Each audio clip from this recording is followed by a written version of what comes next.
நாம் தியானிக்க போகின்ற செய்தி தேவன் நியமித்து வைத்திருக்கிற முடிவுகள்.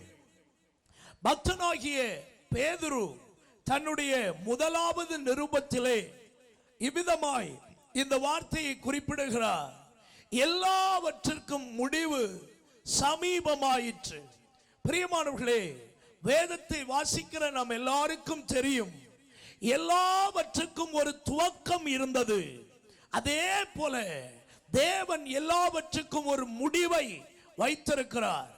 இந்த உலகத்தை தேவன் முதலாவது சிருஷ்டித்த போது எல்லாவற்றையும் செம்மையானதாகவே உண்டாக்கினார். ஆனால் சாத்தான் என்கிற ஒரு பயங்கரமான எதிராளி ஆண்டவர் செம்மையாய் உண்டாக்கின எல்லாவற்றையும் அவன் கெடுக்க ஆரம்பித்தான். ஆண்டவர் தம்முடைய சாயலில் சிருஷ்டித்த மனிதனை கூட.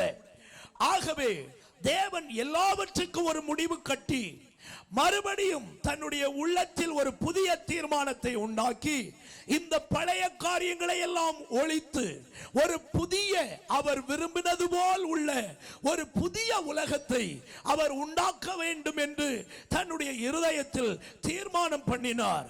வேதத்தில் நாம் வாசிக்கிறோம், எபிரேயர் எழுதின நிருபத்திலே இனி ஒரு உலகம் வரப்போகிறது என்று அங்கே எபிரேய நிருப ஆக்கியோன் எழுதி வைத்திருக்கிறதை நம்மாலே கவனிக்க முடியும். எபிரேயர் 2வது அதிகாரம், ஆண்டவருக்கு ஸ்தோத்திரம், அதனுடைய 5வது வசனத்திலே அப்படி ஒரு வார்த்தை இருக்கிறதை உங்களால் கவனிக்க முடியும். வாசிக்க கேட்போம். எபிரேயர் 2வது அதிகாரம் 5வது வசனம். இனி வரும் உலகத்தை குறித்து பேசுகிறோமே, அதை அவர் தூதர்களுக்கு கீழ்ப்படுத்தவில்லை. கவனியுங்கள், இனி வருகிற உலகத்தை குறித்து பேசுகிறோமே. அப்படியானால் இந்த உலகமும் சரி, இனி இப்பொழுது நாம் பார்த்து கொண்டிருக்கிறவைகளும் சரி, எல்லாமே ஒரு நாள் முடிவு பெற போகின்றன. ஆண்டவர் எல்லாவற்றையும் முடித்து ஒரு புதிய அத்தியாயத்தை, ஒரு புதிய துவக்கத்தை இந்த உலகத்திலே அவர் உண்டு பண்ணுவதற்கு அவர் தம்முடைய திட்டங்களையும் தீர்மானங்களையும் வைத்திருக்கிறார். அந்த புதிய உலகத்திலே ஒரு மனிதனை வாழ வைப்பதற்காகத்தான் ஆண்டவர் இந்த நாட்களில் இப்படிப்பட்ட சுவிசேஷ கூட்டங்களை ஏற்படுத்தி இனி வருகிற உலகத்திலே ஒரு மனிதன் சந்தோஷமாய் வாழ்கிறதற்கு அவனை அழைக்கிற ஒரு நற்செய்தி கூட்டம் தான் இந்த கூட்டமாக காணப்படுகிறது. கைகளை உயர்த்தி ஒரு அல்லேலூயா சொல்லுங்க. சந்தோஷமா ஒரு அல்லேலூயா சொல்லுங்க. ஆண்டவர் உங்களை ஆசீர்வதிப்பாராக. வேதத்திலே நான் என்னுடைய சிந்தைக்கு எட்டினது வரைக்கும் ஒரு 7 விதமான முடிவுகளை ஆண்டவர் வைத்திருக்கிறார். அந்த 7ஐயும் உங்களுக்கு எத்தனை சீக்கிரம் சொல்ல முடியும் என்பது எனக்கு தெரியவில்லை. ஆனாலும் ஆண்டவர் ஒத்துழைக்கிற, ஆண்டவர் அனுமதிக்கிற அளவுக்கு உங்களோடு நான் பேச பிரயாசப்படுகிறேன். கர்த்தர் உங்களோடு இடைப்படுவாராக. முதலாவது ஒரு முடிவை வாசிக்க கேட்போம். மத்தேயு சுவிசேஷம் 13வது அதிகாரம் 39வது வசனத்தையும் 40வது வசனத்தையும் வாசிக்க கேட்போம். மத்தேயு 13:39 40 வசனங்கள். அவைகளை விதைக்கிற சத்துரு பிசாசு, அறுப்பு உலகத்தினுடைய முடிவு, அறுக்கிறவர்கள் தேவனுடைய தூதர்கள். ஆதலால் களைகளை சேர்த்து அக்கினியால் சுட்டரிக்கிறது போல இவ்வுலகத்தினுடைய முடிவிலேயும் நடக்கும். அப்படியானால் முதலாவது ஒரு முடிவை இங்கே நாம் பார்க்கிறோம். அது இந்த உலகத்திற்கு ஆண்டவர் வைத்திருக்கிறதான முடிவு. பிரியமானவர்களே, உலகத்துக்கு ஒரு பெரிய துவக்கம் இருந்தது. ஆதியாகமம் 1வது அதிகாரம் 1வது வசனத்தை படிக்கும் பொழுது வேதம் சொல்லுகிறது, ஆதியிலே தேவன் வானத்தையும் பூமியையும் சிருஷ்டித்தார் என்கிற ஒரு மகிமையான வார்த்தையை நாம் அங்கே பார்க்கிறோம். ஆண்டவர் வானத்தையும் பூமியையும் சிருஷ்டி இந்த உலகத்தையும் காண்கிறவைகளையும் காணாதவைகளும் ஆகிய எல்லாவற்றையும் நம்முடைய இரட்சகராகிய இயேசுவை கொண்டு அல்லது தம்முடைய குமாரனை கொண்டு இந்த உலகத்தில் உள்ள எல்லாவற்றையும் அவர் உண்டாக்கினார். கொலோசியர் எழுதின நிருபம் 1வது அதிகாரம் 15-16 வசனங்களை நீங்கள் கவனித்தால் இந்த உலகம் உண்டாக்கப்பட்டதற்கு முக்கியமான காரணம் தம்முடைய குமாரன் என்று வேதத்திலே நாம் வாசிக்கிறோம். வாசிக்க கேட்போம். அவர் அதரிசனமான தேவனுடைய தற்ஸ்வரூபமாயும் சர்வ சிருஷ்டிக்கும் முந்தின பேருமானவர். ஏனென்றால் அவருக்குள் சகலமும் சிருஷ்டிக்கப்பட்டது.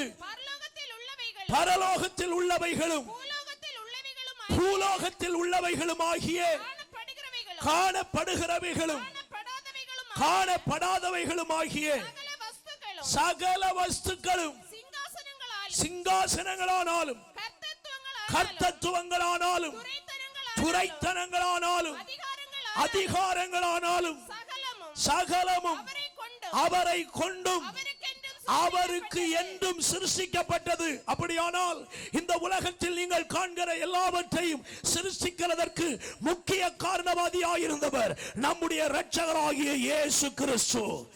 அல்லேலூயா. எபிரேயர் 1வது அதிகாரம் 2வது வசனத்தை நீங்கள் கவனித்தால் எபிரேய நிருபஆக்கியோன் அதையும் குறிப்பிடுகிறதை நம்மால் கவனிக்க முடியும். வாசிக்க கேட்போம். இந்த கடைசி நாட்களில் குமாரன் மூலமாய் நமக்கு திருவுளம் பற்றினார்,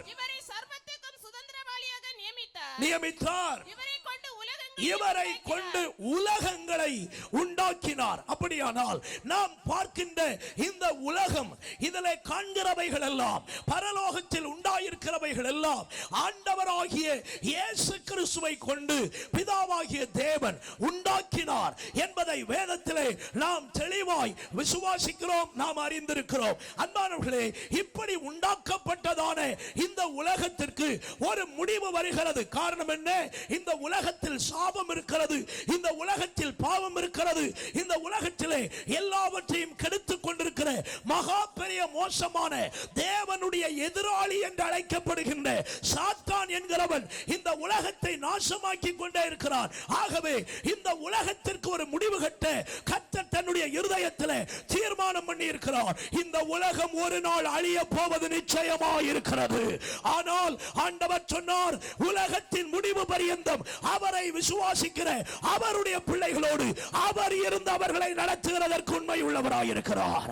மத்தேயு சுவிசேஷம் 28வது அதிகாரம் 20வது வசனத்திலே இயேசு தாமே தன்னுடைய வாயை திறந்து பேசும் பொழுது சொல்லுகிறார், இதோ உலகத்தின் முடிவு பரியந்தம் சகல நாட்களிலும் நான் உங்களோடு கூட இருக்கிறேன். அப்படியானால் இயேசுவும் தன்னுடைய வாயை திறந்து சொன்னார், உலகத்துக்கு ஒரு முடிவு வரப்போகிறது என்று. அப்படியானால் வேதத்தில் பல வசனங்களை உங்களுக்கு அடையாளப்படுத்த விரும்புகிறேன். நீங்கள் பார்க்கின்ற இந்த வானம் இருக்கிறதே, இந்த பூமி இருக்கிறதே, இவைகள் எல்லாம் எப்படி அழிய போகிறது என்பதை கர்த்தருடைய வேதம் உங்களுக்கு வெளிப்படையாய் காண்பித்துக் கொடுக்கிறது. வாசிக்க கேட்போம். 2 பேதுரு 3வது அதிகாரம் அதனுடைய 7வது வசனத்தையும் 10வது வசனத்தையும் 12வது வசனத்தையும் வாசிக்க கேட்போம். 7வது வசனம், 2 பேதுரு 3வது அதிகாரம் அதனுடைய 7வது வசனம். இப்பொழுது இருக்கிற வானங்களும் பூமியும் அந்த வார்த்தையினாலேயே அக்கினிக்கு இரையாக வைக்கப்பட்டு தேவ பக்தி இல்லாதவர்கள் நியாயம் தீர்க்கப்பட்டு நாள் வரைக்கும் காக்கப்பட்டிருக்கிறது. அப்ப கவனியுங்கள், அக்கினிக்கு இரையாக இந்த பூமி காக்கப்பட்டு கொண்டிருக்கிறதாம். 10வது வசனத்தை வாசிக்க கேட்போம். கர்த்தருடைய நாள் இரவிலே திருடன் வருகிற விதமாய் வரும். அப்பொழுது வானங்கள் மடமடவென்று அகன்று போகும், பூதங்கள் வெந்து உருகி போகும், பூமியும் அதில் உள்ள கிரியைகளும் எரிந்து அழிந்து போகும். கை உயர்த்தி ஒரு அல்லேலூயா சொல்லுங்க பார்க்கலாம்.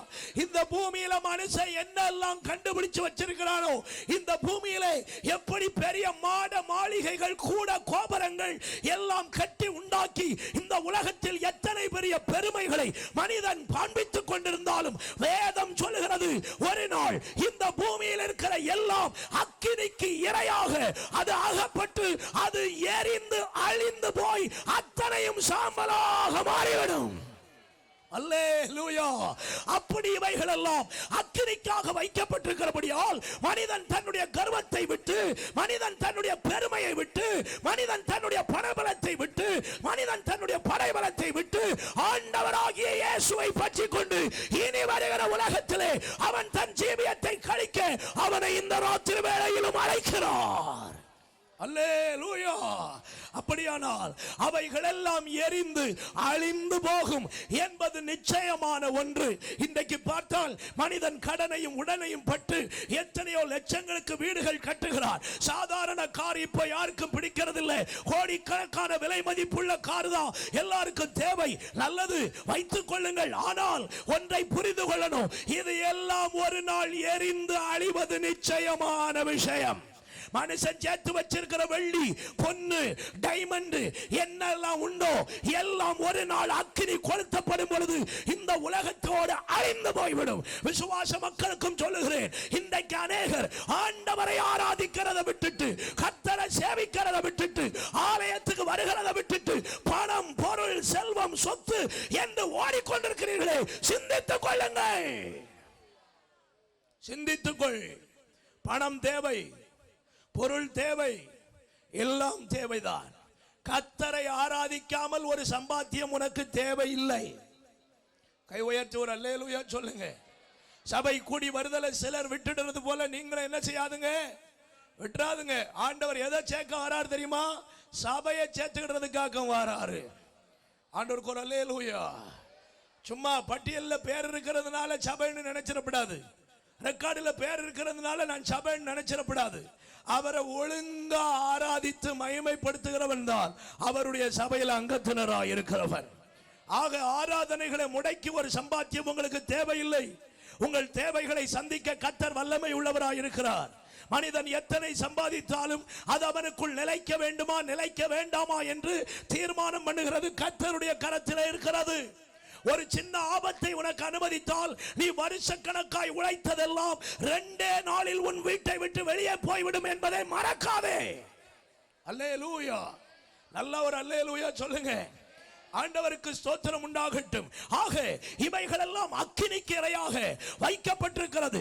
ஆண்டவருடைய நாமத்தை மகிமைப்படுத்த, ஜனங்கள் ரட்சிக்கப்பட, ஜனங்கள் ஆண்டவருடைய ராஜ்யத்தை அடைய அதற்கேற்ற செலவினங்களை செய்யாமல், ஆண்டவருடைய ஊழியங்களை கட்டியெழுப்ப தேவையானவைகளை கொடுக்காம, உனக்காக ஒரு சொந்த மாளிகை, கொஞ்சம் சொந்தமா என்னெல்லாம் உண்டோ எல்லாம் வாங்க நினைக்கிறாயே, பரலோகத்தில் உனக்கு என்ன பொக்கிஷம் இருக்கும்? அல்லேலூயா. ஆண்டவருக்கு ஸ்தோத்திரம். அவர் அடிக்கடி சொல்லிட்டு இருந்தார் அந்த பாஸ்டர், எளிய சபை. என்ன சபை? எளிய சபை. எனக்கு தெரியாது என்ன பாடுபட்டு இந்த கன்வென்ஷன் நடத்துறாருன்னு, அவருக்கு தான் தெரியும். அவருடைய உள் நமக்கு தெரியாது. ஒரு அல்லேலூயா சொல்லுங்க. நல்ல ஒரு அல்லேலூயா சொல்லுங்க. ஆனாலும் கர்த்தர் கைவிட மாட்டார். ஆண்டவருக்கு ஸ்தோத்திரம். மனிதர்கள் இல்லாட்டா எங்க இருந்தாவது கர்த்தர் கொடுத்து நடத்த வல்லவராய் இருக்கிறார். ஒரு அல்லேலூயா சொல்லுங்க. ஆனா ஒன்றை மட்டும் நல்லா விளங்கிக்கிடணும், ஆண்டவருடைய ராஜ்யத்தில் போகும்போது நம்முடைய கணக்கு புத்தகம் திருப்பப்படும். அப்பொழுது அங்க நமக்கு என்ன அக்கௌண்ட் இருக்கின்றதை மட்டும் சிந்திச்சு கொள்ள வேண்டும். ஸ்தோத்திரம். 10 ரூபாய் 20 ரூபாய் காணிக்கப்பட்டோன்னா அக்கௌண்ட் பெருசா இருக்குன்னு நினைக்கப்படாது. ஆண்டவருடைய ராஜ்யத்துக்குன்னு செலவழிக்க உனக்கு தந்திருந்தா முதல்ல தேவ ராஜ்யத்தை கட்டுகிறதுல உன் பங்களிப்பு அதிகமாக இருக்க வேண்டும். அழிந்து போகிற உலக பொருட்களால் உனக்கு சிநேகிதர்களை சம்பாதித்துக் கொள். அல்லேலூயா. ஆண்டவருக்கு மகிமை உண்டாகட்டும். ஆக இந்த வானம், இந்த பூமி அது அழிய போகிறது. 12வது வசனத்தை கூட படியுங்கள். 1-2 பேதுரு 3:12வது வசனம். தேவனுடைய நாள் சீக்கிரமாய் வரும்படிக்கு மிகுந்த ஆவலோடு காத்திருங்கள். அந்த நாளில் வானங்கள் வெந்து அழிந்து பூதங்கள் எரிந்து உருகி போகும். பாருங்கள், வானங்கள் வெந்து அழியுமாம், பூதங்கள் வெந்து உருகி போகுமாம். வேதத்தில் இன்னும் 102ஆம் சங்கீதம் 25-26வது வசனத்தை வாசிக்க கேட்போம். 102ஆம் சங்கீதம் 25-26வது வசனம்.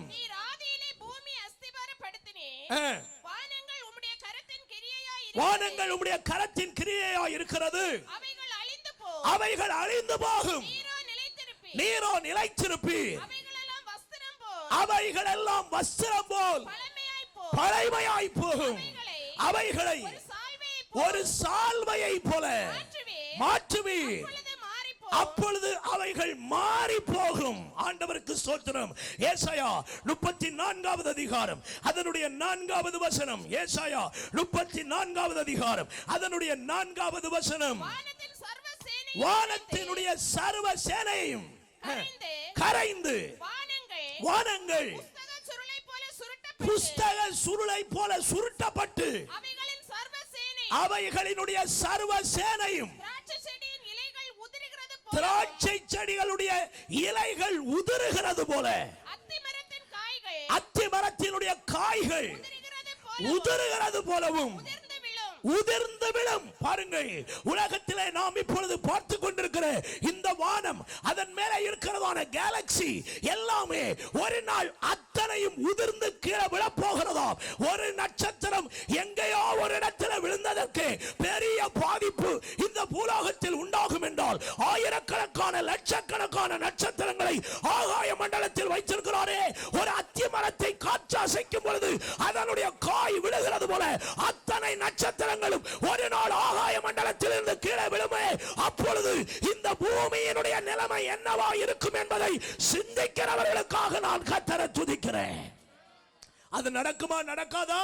வெளிப்படுத்தின விசேஷம் 6வது அதிகாரம் 12-13 வசனங்களை கவனித்து பாருங்கள். பக்தனாகிய யோவான் அதை கவனித்து அவருக்கு வெளிப்படுத்தப்பட்ட அந்த வெளிப்படுத்துதலை அவர் எழுதி வைத்திருக்கிறார். வாசியுங்கள். நான் வெறுக்கிறேன் 6வது அதிகாரம் 12-13 வசனங்கள். வெளிப்படுத்தல் 6:12-13 வசனங்கள். அவர் 6ஆம் முத்திரையை உடைக்க கண்டேன். இதோ பூமி மிகவும் அதிர்ந்தது. சூரியன் கருப்பு கம்பளியை போல கருத்தது. முதல்ல கொஞ்சம் நிறுத்திக்கிடுங்க. வானத்தினுடைய சேனைகளிலே பெரிதாய் இருக்கிற ஒன்று சூரியன். பைபிள்ல வாசிக்கிறோம், அந்த சூரியன் கருப்பு கம்பளியை போல கருத்ததாம். அதாவது விஞ்ஞானத்தில் படிக்கிறவர்களுக்கு தெரியும், அன்றாட செய்தியை வாசிக்கிறவர்களுக்கு தெரியும். சுமார் 7 வருடங்களுக்கு முன்னே நாசா இந்த சூரியனை ஆராய்ச்சி பண்ணி ஒரு ரிப்போர்ட் வெளியிட்டிருந்தது. அது என்ன? சூரியனுடைய நடு பகுதியிலே உள்ளங்கை அளவு கருப்பு தோன்றி இருக்கிறதை நாசா கண்டுபிடித்து சொல்லுகிறது. வேதம் சொல்லி இருக்கிறது உண்மை. சூரியனில் ஒரு உள்ளங்கை அளவு கருப்பு தோன்றி இருக்கிறது. அது வெகு சீக்கிரமாய் கருத்த கம்பளியை போல மாறுவது நிச்சயம். இந்த உலகம் இருண்டு போகும் என்று நாசா அறிவித்திருக்கிறது. ஆண்டவர் இயேசு பல 1000 வருடங்களுக்கு முன்னே தம்முடைய தூதர்களை கொண்டு, தம்முடைய பரிசுத்தவான்களை கொண்டு எழுதி வைத்த வார்த்தையிலே ஒன்று, இந்த சூரியன் கம்பளியை போல கருத்து போய்விடும். அந்த நாள் வருகிறதற்கு முன்னே, அந்த இருண்ட காலம் வருகிறதற்கு முன்னே ஆண்டவராகிய இயேசு தம்முடைய மகிமையான சபையை இந்த உலகத்திலிருந்து எடுத்து ஒளிமயமான அந்த நாட்டிலே கொண்டு போய் சேர்ப்பார்.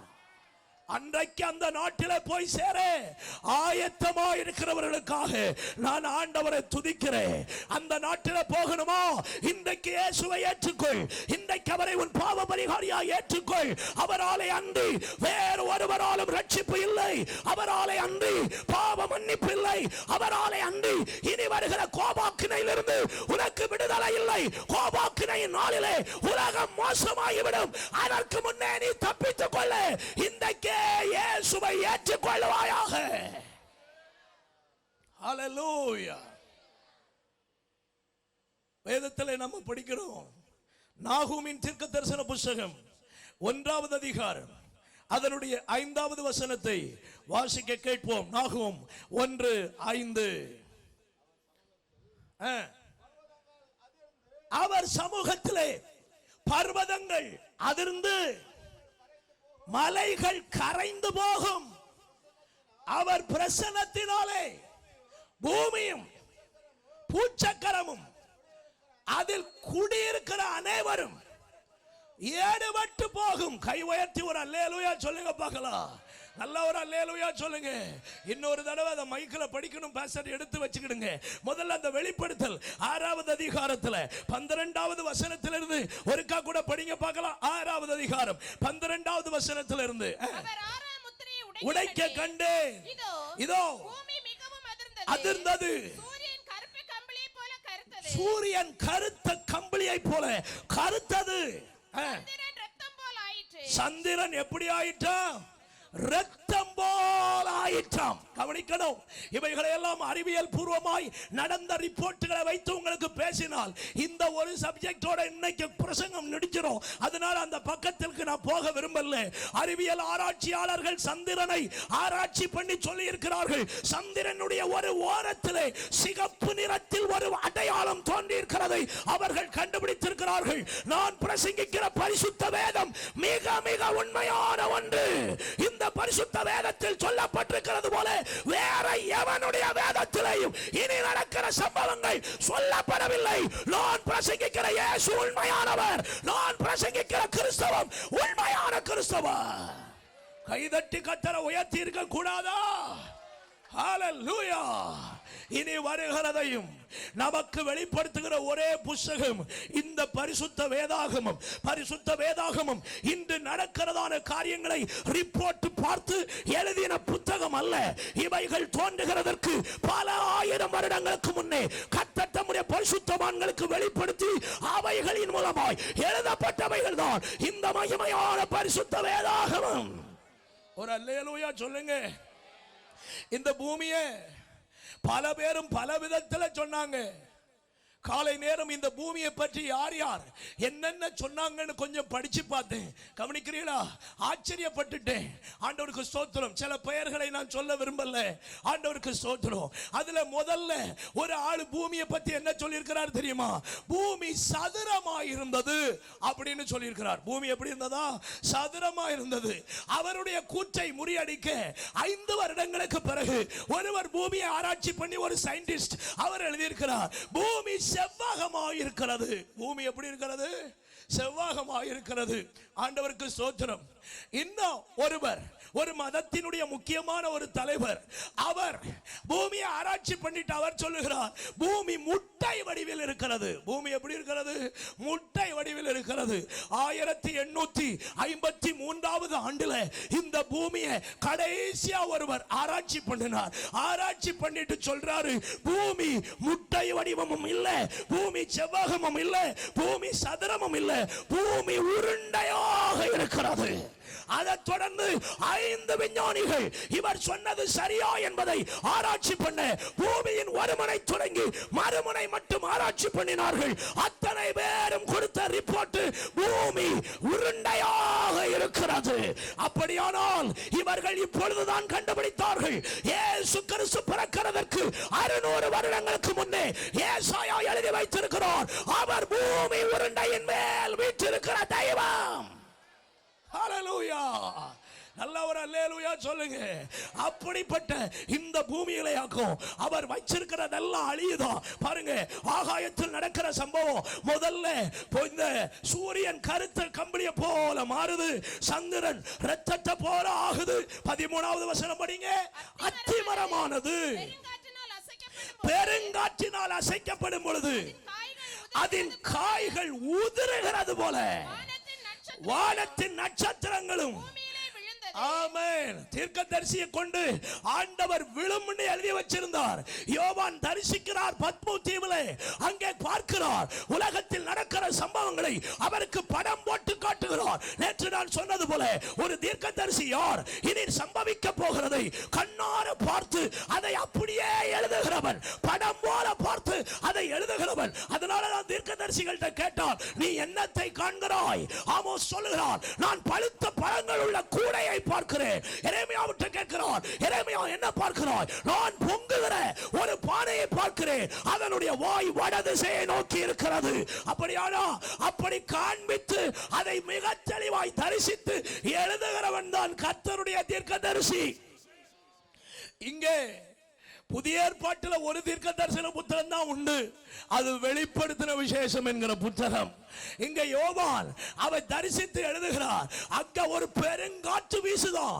அந்த பெருங்காற்றுல அத்தி மரத்தினுடைய காய் எப்படி உழுதுகிறதோ அதே போல வானத்தில் இருக்கிற நட்சத்திரங்கள் எல்லாம் இந்த பூமியில விழுந்ததா. கொஞ்சம் கவனிக்கணும். சூரியனுக்கு கொஞ்சம் வெப்பம் இப்ப கொஞ்சம் ஜாஸ்தியான உடனே ஓசோன் மண்டலத்தினுடைய ஓட்டைகள் கொஞ்சம் பெரிதான உடனே ஒன்று நமக்கு இருக்க முடியல. 1008 ஏசி நமக்கு தேவை, கூலர் தேவை, 32 ஃபேன் தேவை, இது இல்லைன்னா அன்னைக்கு உறக்கம் செத்தது. ஒரு அல்லேலூயா சொல்லுங்க, நல்ல ஒரு அல்லேலூயா சொல்லுங்க. அதெல்லாம் கன்னியாகுமரி மாவட்டம் என்ன பாவம் செஞ்சதுன்னு தெரியல, சென்னையை விட மோசமா இருக்குது இங்க. இப்போ ஒரு அல்லேலூயா சொல்லுங்க, நல்ல ஒரு அல்லேலூயா சொல்லுங்க. ஒரு 15 வருஷத்துக்கு முன்னால இதே கன்னியாகுமரிக்கு ஒரு பேர் இருந்தது, ஏதேன் தோட்டம். மே மாசமும் ஃபேன் போடாம உறங்கலாம் இந்த பூமியில. இப்ப பாரு, ஜனவரியிலேயே பெரிய தொல்லையா இருக்குது. கவனிக்கணும், காலங்கள் போக போக பூமி வித்தியாசமா மாறிட்டு இருக்கு. ஒரு வேத பண்டிதர் எழுதுகிறார், ஆண்டவர் இந்த பூமியை அக்கினியினால் அழிப்பார் என்பதற்கு அடையாளம் இப்பொழுது அதிகரித்து வந்து கொண்டிருக்கிறதான சூடு என்று சொல்லி இருக்கிறார். ஒரு அல்லேலூயா சொல்லுங்க, சந்தோஷமா ஒரு அல்லேலூயா சொல்லுங்க. அப்ப அதுக்கு நிறைய அவர் எக்ஸ்பிளனேஷன் எழுதியிருக்கார். என்னன்னா, ஒரு தண்ணியை தூக்கி நீங்க அடுப்புல வச்ச உடனே முழுமையான சூடு வராது. கொஞ்சம் கொஞ்சமா சூடு ஏறி ஏறி ஏறி ஏறிதான் அது கொதிக்கிற அளவுக்கு மாறும். அது போலயாக்கும் பூமியில கொஞ்சம் கொஞ்சமா சூட்டை கர்த்தர் அதிகரிக்க பண்ணிக்கிட்டே இருக்கிறாரா. நல்லா விளங்கிடுங்க, இனி காலம் செல்லாது, இயேசுவின் வருகை சமீபமாகிறது. ஆமென், ஹல்லேலூயா. கைகளை உயர்த்தி ஒரு அல்லேலூயா சொல்லுங்க. இயேசுவுக்கு வருகை ரொம்ப சமீபம். பக்கத்துல கைப்பிடி சொல்லுங்க, இனி காலம் செல்லாது, இயேசுவின் வருகை மிக மிக சமீபமாகிறது. சொல்லுங்க, சத்தமா சொல்லுங்க. ஆமென், ஹல்லேலூயா. இயேசுவின் வருகை மிக சமீபமாகுதே, இயேசுவின் வருகை மிக சமீபமாகுதே. இனி மோசம்தான் அசதியாக ஜீவித்து வந்தார், இனி மோசம்தான் அசதியாக ஜீவித்து வந்தார். இது மாயலோகமே, உன்னை மோசம் போக்குமே, இது மாயலோகமே, உன்னை மோசம் போக்குமே. மேகம் எழும்பு சீயோனே, இயேசு இதோ வருகிறார். வேகம் எழும்பு சீயோனே. ஓ மேகத்தில் இயேசு ராஜா வேகம் வாராரே, மேகத்தில் இயேசு ராஜா வேகம் வாராரே. பரம் ஏறுவார் பரிசுத்த வேகரூபமாய், பரம் ஏறுவார் பரிசுத்த வேகரூபமாய். அன்று மேகமேறிட நீயும் ஆயத்தம் தானா, அன்று மேகமேறிட நீயும் ஆயத்தம் தானா. வேகம் எழும்பு சீயோனே, இயேசு இதோ வருகிறார். வேகம் எழும்பு சீயோனே, இயேசு இதோ வருகிறார். அந்தி கிறிஸ்து அரசாட்சி செய்யும் வேளையில், அந்தி கிறிஸ்து அரசாட்சி செய்யும் வேளையில், கோர அக்கினி பூமியில் சொரியும் வேளையில், கோர அக்கினி பூமியில் சொரியும் வேளையில், நீயும் அகப்படாமலே அன்பு தப்பிக் கொள்வாயோ, நீயும் அகப்படாமலே தப்பிக் கொள்வாயோ. வேகம் எழும்பு சீயோனே, இயேசு இதோ வருகிறார். வேகம் எழும்பு சீயோனே, இயேசு இதோ வருகிறார்.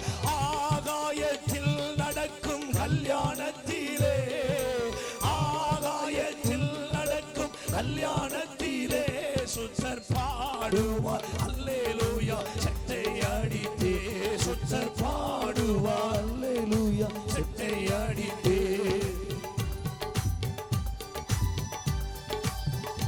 அப்போதங்கிருப்பாயோ பூவில் ஓடி ஒளிப்பாயோ, அப்போதங்கிருப்பாயோ பூவில் ஓடி ஒளிப்பாயோ.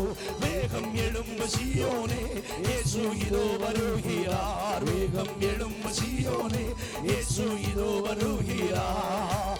லௌகிக கவலையோடு பெருந்தினியோ, லௌகிக கவலையோடு பெருந்தினியும், வெறும் மாமிச சுவாபத்தோடு நான் என்பதுமே, வெறும் மாமிச சுவாபத்தோடு நான் என்பதுமே, உன்னை மோசம் போக்குமே, உந்தன் ஆசை அழியுமே, உன்னை மோசம் போக்குமே, உந்தன் ஆசை அழியுமே. வேகம் எழும்பு சீயோனே, இயேசு இதோ வருகிறார். வேகம் எழும்பு சீயோனே, இயேசு இதோ வருகிறார். வேகத்தில் இயேசு ராஜா வேகம் வாராரே, வேகத்தில் இயேசு ராஜா வேகம் வாராரே. பரம் ஏறுவார் பரிசுத்த பரிசுத்தர் வேறு ரூபமாய் வரும் ஏறுவார் பரிசுத்தர் வேறு ரூபமாய் அன்று மேகம் ஏறிட நீயும் ஆயத்தம் தானா அன்று மேகம் ஏறிட நீயும் ஆயத்தம் தானா அன்று மேகம் ஏறிட நீயும் ஆயத்தம் தானா அன்று மேகம் ஏறிட நீயும் ஆயத்தம் தானா அன்று மேகம் ஏறிட நீயும் ஆயத்தம் தானா அன்று மேகம் ஏறிட நீயும் ஆயத்தம் தானா வேகம் எழும்பு சீயோனே இயேசு இதோ வருகிறார் வேகம் எழும்பு சீயோனே இயேசு இதோ வருகிறார்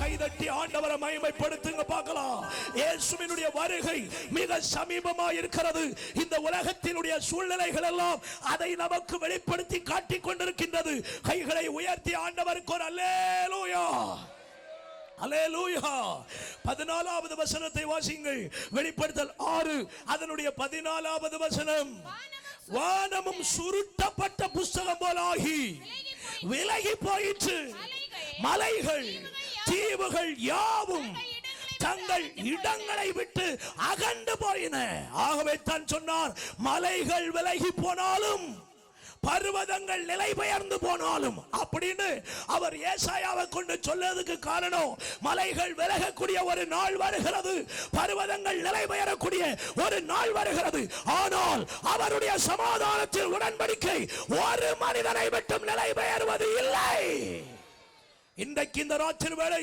அவரை பற்றி கொண்டு அவருடைய பிள்ளையாக மாறினால் எது மாறினாலும் அவருடைய வார்த்தையோ அவருடைய உடன்படிக்கையோ உன்னை விட்டு மாறுவதில்லை இந்த ராத்திரி வேளை உன்னை அந்த மகிமையான ராஜ்யத்தில் சேர்க்க உன்னை அன்போடு அழைக்கிறார் இந்த ராத்திரி வேளை நீ மனம் திரும்புவதற்கு உனக்கு கொடுக்கப்பட்டிருக்கிற ஒரு ஆச்சரியமான ராத்திரி வேளை ஹல்லேலூயா ஆண்டவருக்கு மகிமை உண்டாகட்டும் நாகும் 1:5 ஒரு விசை பாஸ்டர் வாசிங்க நாகும் 1 அதனுடைய 5வது வசனம் அவர் சமூகத்தில் நின்று பர்வதங்கள் அகன்று மலைகள் கரைந்து போகும் அவர் பிரசன்னத்தினால் பூமியும் பூச்சக்கரமும் அதில் குடியிருக்கிற அனைவரோடும் எடுபட்டு போகும் அவருடைய கோபத்துக்கு முன்பாக நிற்பவன் யார் போதும் அவருடைய உக்கரத்திலே ஆமென் பைபிள் தெளிவாய் சொல்கிறது இந்த பூலோகத்தில் காண்கிற எல்லாம் இந்த பூலோகத்தில் நீங்கள் பார்த்து கொண்டிருக்கிற எல்லாம் ஒரு நாள் அழிய போகிறது இந்த பூமி அசைந்து மாற போகிறது கொஞ்ச காலத்துக்கு முன்னே சுனாமி என்கிற ஒன்று வந்ததை நீங்கள் அறிந்திருக்கிறீர்கள் புவியியல் ஆராய்ச்சியாளர்கள் சொல்லுகிறார்கள் அந்த சுனாமி வந்த பிறகு பூமி தன்னுடைய இருப்பிடத்தை விட்டு 2.5 சென்டிமீட்டர் நீங்கி நிற்கிறதா ஒரு அல்லேலூயா சொல்லுங்க எல்லாவற்றையும் அசைந்து அதை அழிக்கிற ஒரு நாள் வருகிறது இன்னும் எதன் மேல் நம்பிக்கொண்டிருக்கிறாய் இன்னும் எதன் மேல் நம்பிக்கை வைத்துக் கொண்டிருக்கிறாய் இதுவரையிலும் நான் பிரசங்கிக்கிற இயேசு சொன்னவைகள் ஒன்றாகிலும் தவறாமல் இந்த உலகத்தில் நடந்து கொண்டிருக்கின்றன இந்த உலகத்தில் எவைகள் கண்டுபிடிக்கப்பட்டதோ அவைகள் எல்லாம் வேதத்தில் சொல்லப்பட்டிருக்கின்றன இனி என்ன கண்டுபிடிக்க போகிறார்களோ அதுவும் வேதத்திலே இருக்கிறது இன்னும் இயேசுவை விசுவாசிக்காமல் வாழ்ந்தால் உன்னை போல ஒரு மதியினன் உலகத்தில் இல்லவே இல்லை ஹல்லேலூயா இந்த ராத்திரி வேளை அவரை விசுவாசி இந்த ராத்திரி வேளை உண்மையான தெய்வத்தை கண்டுகொள் இந்த ராத்திரி வேளை உனக்காக பாவ பலியானது யார் என்பதை நீ சிந்தித்துக்கொள் இரத்தம் சிந்துதல் இல்லாமல் பாவ மன்னிப்பு இல்லையே எல்லா மார்க்கமும் எல்லா மதங்களும் அதைத்தானே சொல்லுகின்றன மனுக்குலத்தினுடைய பாவத்துக்காக இரத்தம் சிந்தின ஒரு தெய்வம் யார் அவர் இயேசு என்கிற ஒருவர் மாத்திரமே இந்த ராத்திரி அவரை உனக்கு பிரசங்கிக்க காரணம் என்ன நீ மனம் திரும்பி ரட்சிக்கப்பட்டு பரலோக ராஜ்யத்துக்கு பங்குள்ளவனாய் மாற வேண்டும் என்பதற்காக யோவேல் தீர்க்கதரிசன புத்தகம் 2வது அதிகாரம் 31வது வசனத்தை வாசிக்க கேட்போம் யோவேல் 2வது அதிகாரம் 31வது வசனம் Praise God கர்த்தருடைய பெரிதும் பயங்கரமான நாள் வரும் முன்னே சூரியன் இருளாகவும் சந்திரன் இரத்தமாகவும் மாறும் அப்பொழுது கர்த்தருடைய நாமத்தை தொழுது கொள்ளுகிறவன் எவனும் அவன் ரட்சிக்கப்படுவான் 2வது அதிகாரம் 10வது வசனம் வாசிங்க 2:10 Praise God பூமி அதிரும், வானங்கள் அசையும், சூரியனும் சந்திரனும் இருண்டு போகும், நட்சத்திரங்கள் ஒளி மழுங்கும். சரி, வார்த்தைகள் நிறைய உங்களுக்கு வசனம் காமிக்கலாம்.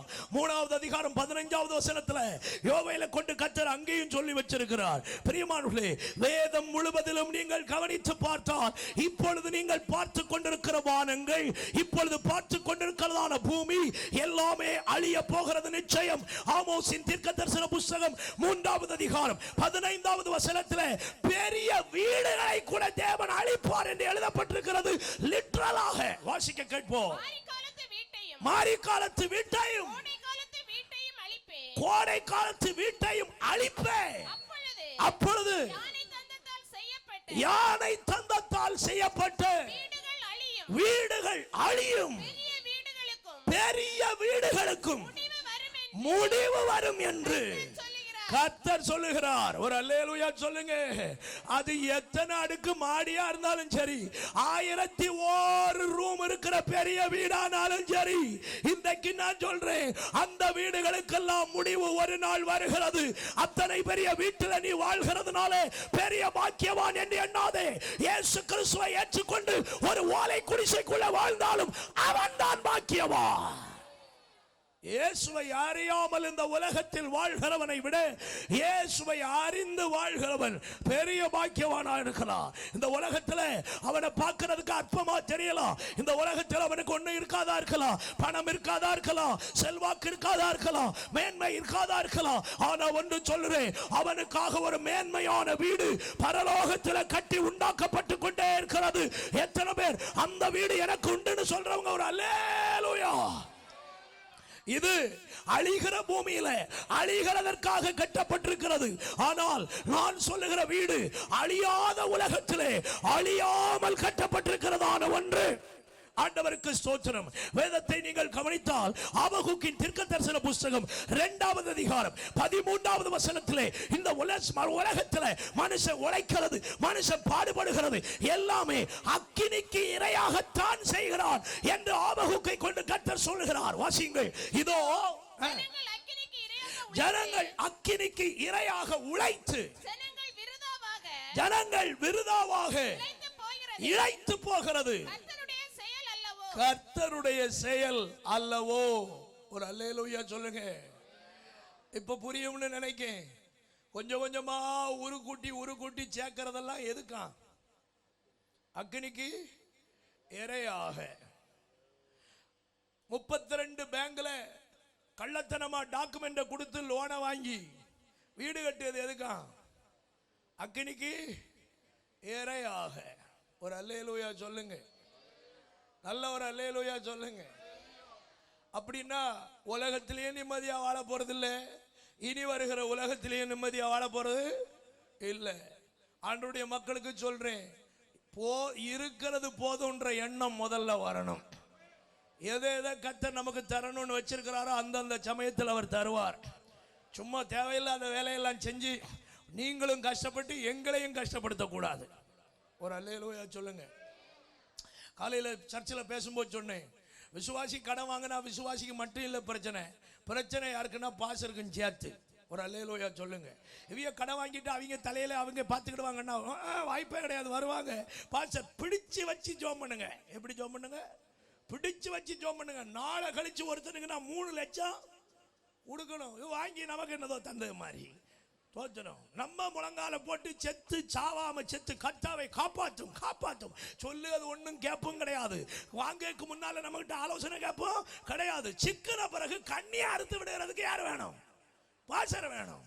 ஆனாலும் எங்க மேல விழுந்த கடமை சாவாம சாவுறோம். அல்லேலூயா.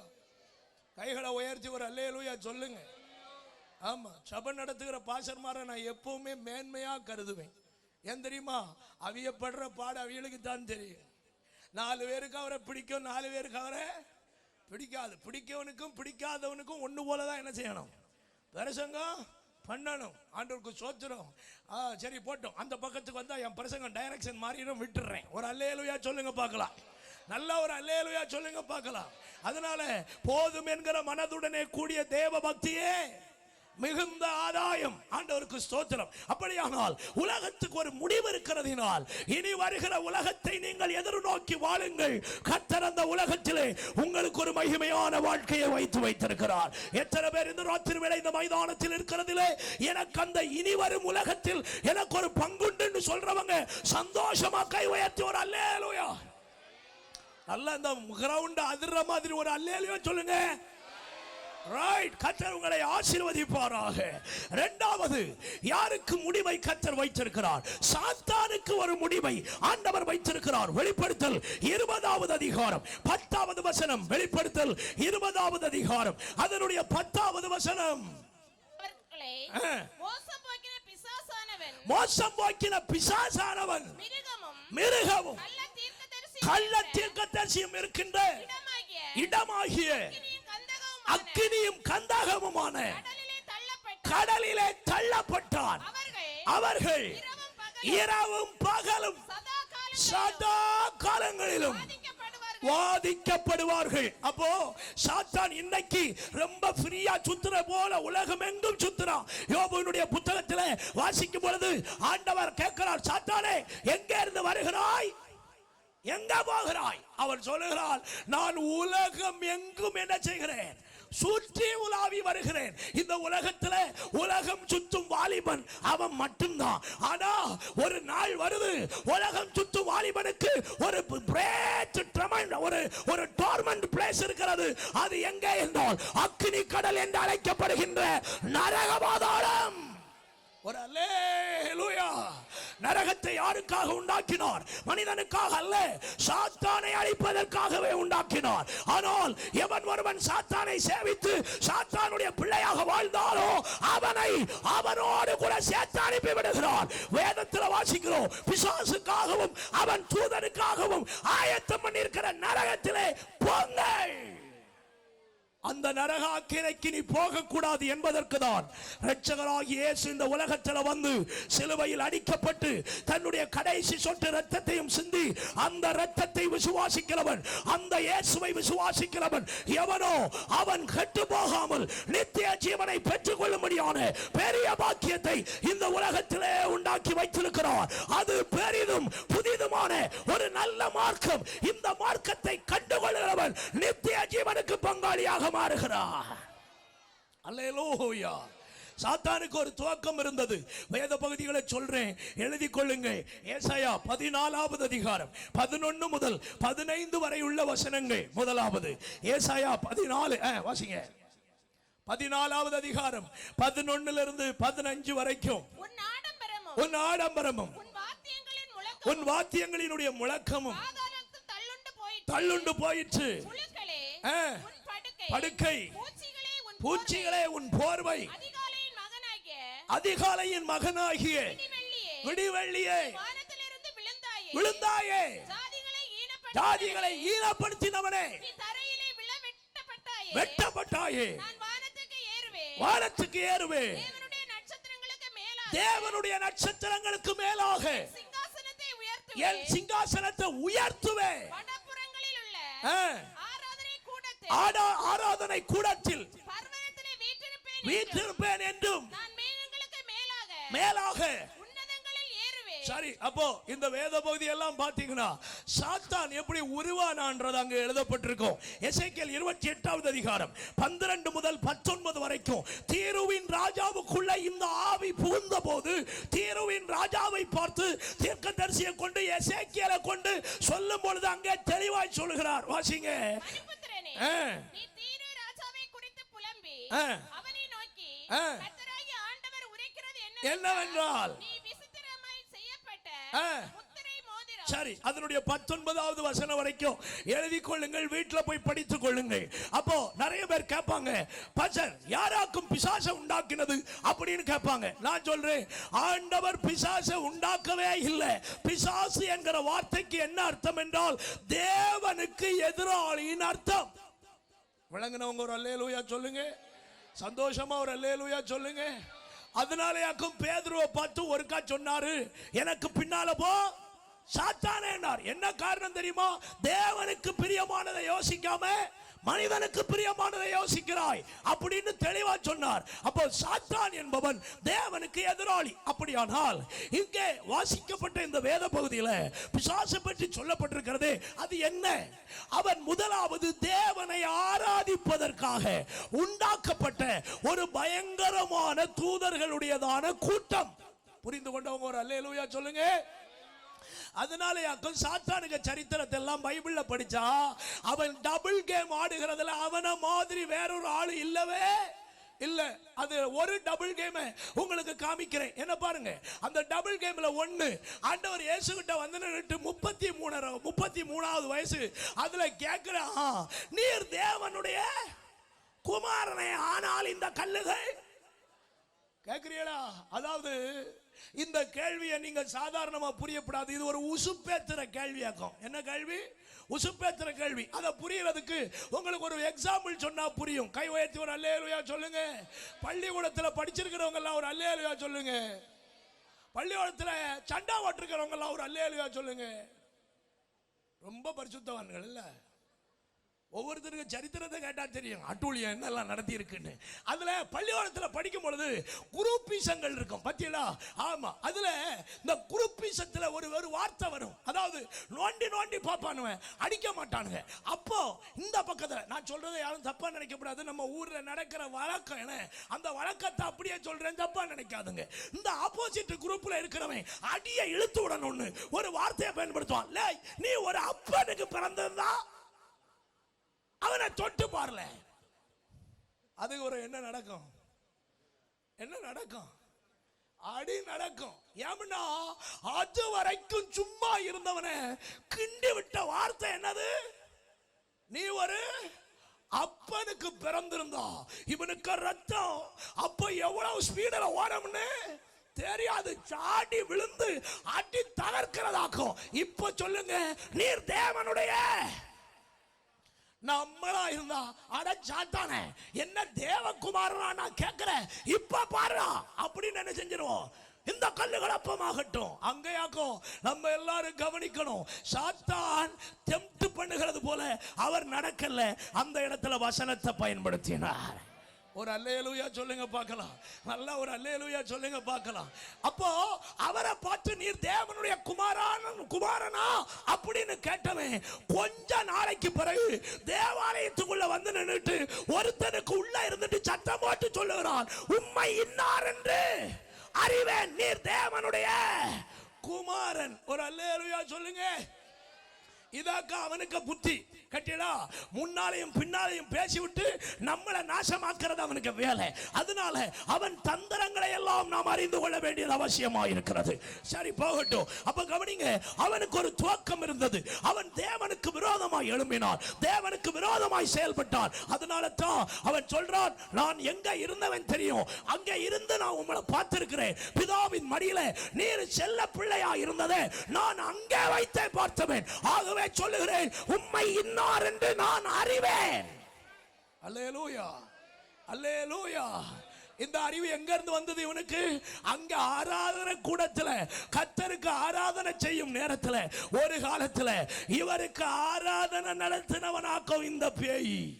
அங்க இவனை யாரு ஆராதிக்கிறதுக்கு வாய்ப்பு கிடைக்கலன்னாக்கோ பூமியில வந்து அத்தனை பேரையும் தனக்கு கைக்குள்ள வச்சு தனக்கு ஆராதனை செய்ய இன்னைக்கும் பூமியின் வம்சங்களை ஏமாற்றி கொண்டிருக்கிறான். இந்த ராத்திரி வேளை சொல்லுகிறேன், அவனுடைய ஆராதனைக்கு முட்டு ஒரு நாள் வருது.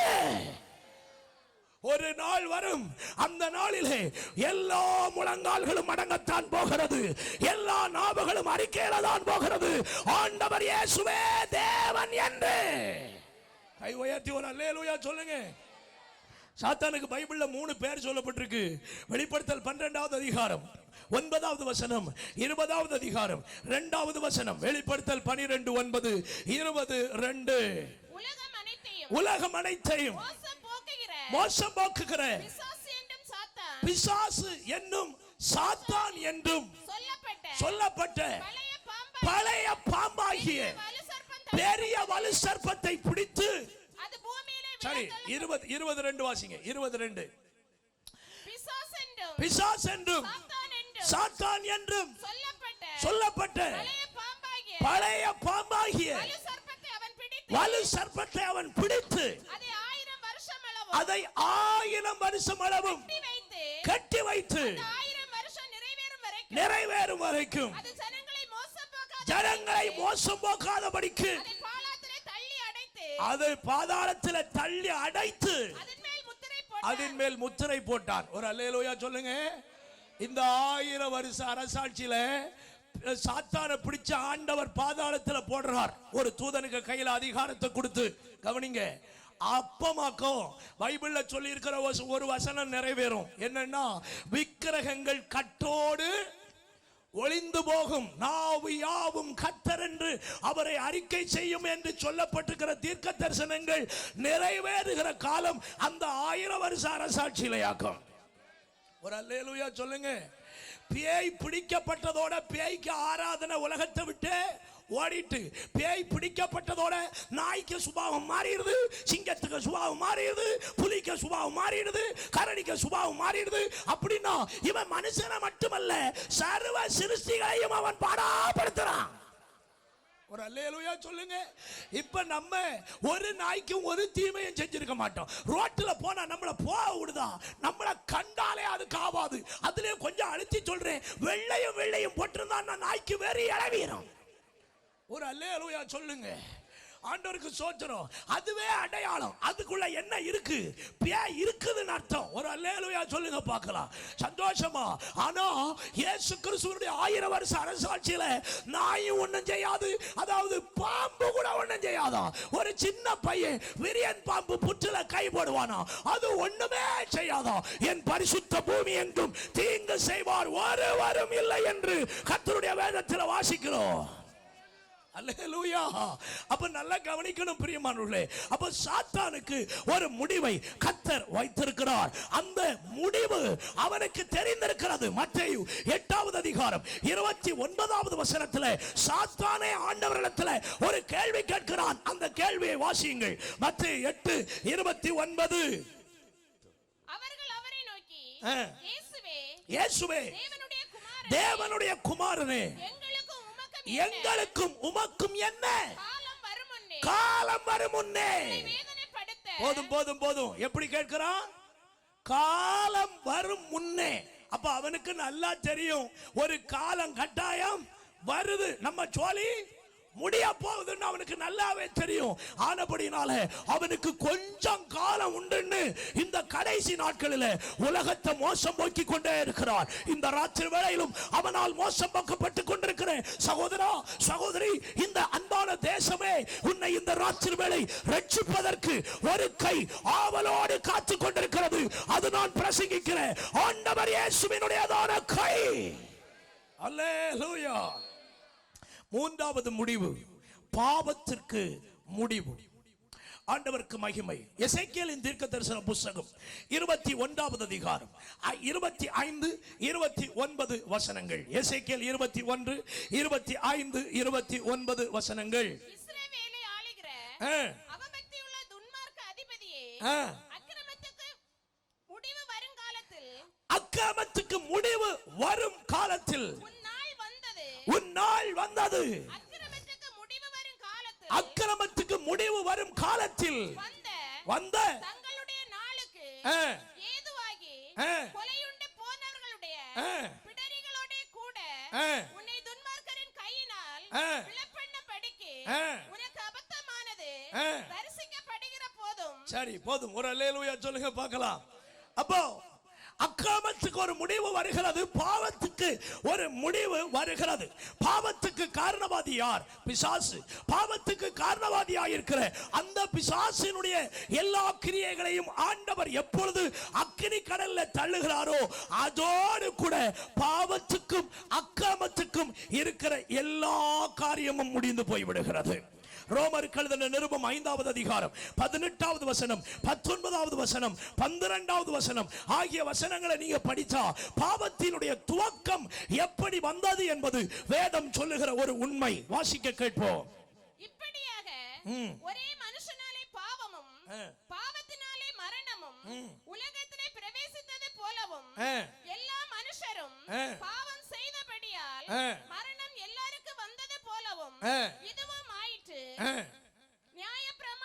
கொடுக்கப்படுவதற்கு முன்னும் 12வது வசனம் 12வது வசனம் இப்படியாக ஒரே ஒரே மனுஷனாலே பாவமும் பாவத்தினாலே மரணமும் உலகத்திலே பிரவேசித்தது போலவும் எல்லா மனுஷரும் பாவம் செய்தபடியால் மரணம் எல்லாருக்குள்ளும் வந்தது போலவும் இதுவும் ஆயிற்று. கை உயர்த்தி ஒரு அல்லேலூயா சொல்லுங்க.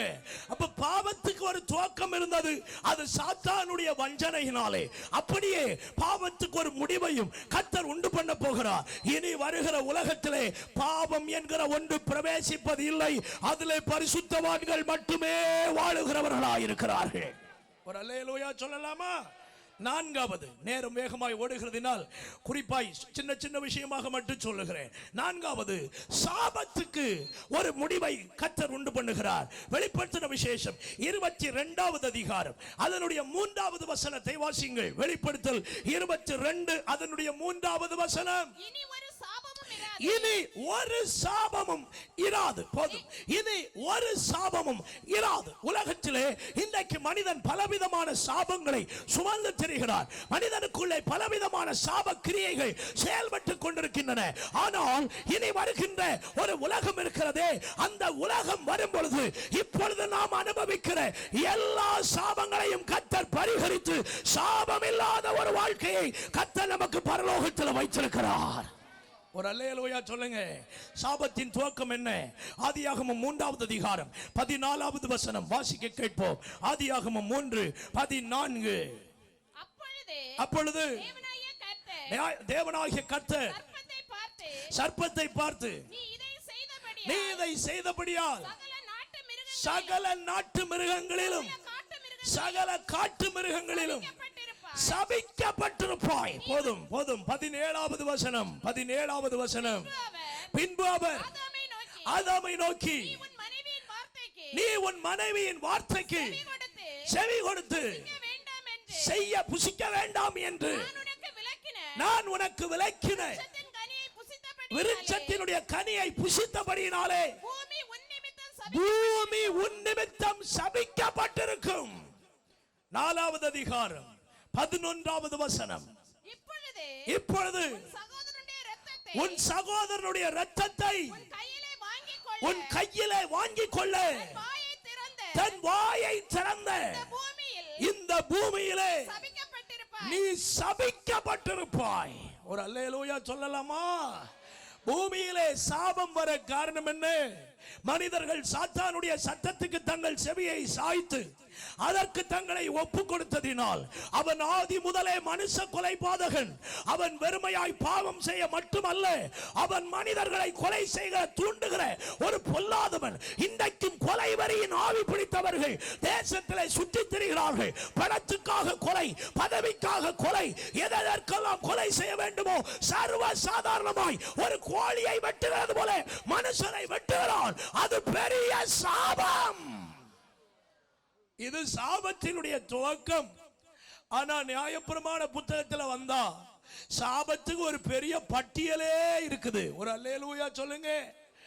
ஆதாமினுடைய குடும்பத்தில் இருந்தே தொடங்கின சாபம் வர வர வர வர வர சாபங்கள் பெருகிக் கொண்டே வருகிறது. நியாயப்பிரமாணத்தில் படிச்சா அதிகமான சாபம் இருக்கு. தன் தகப்பனையும் தாயையும் அடிக்கிறவன் எப்படிப்பட்டவன்? சபிக்கப்பட்டவன். வேலை ஓய்வு நாளில் வேலை செய்கிற ஆத்துமா சபிக்கப்பட்டது. இப்படி எல்லாம் சாபங்கள் பயங்கரமா வேதத்தில் சொல்லப்பட்டிருக்கிறது.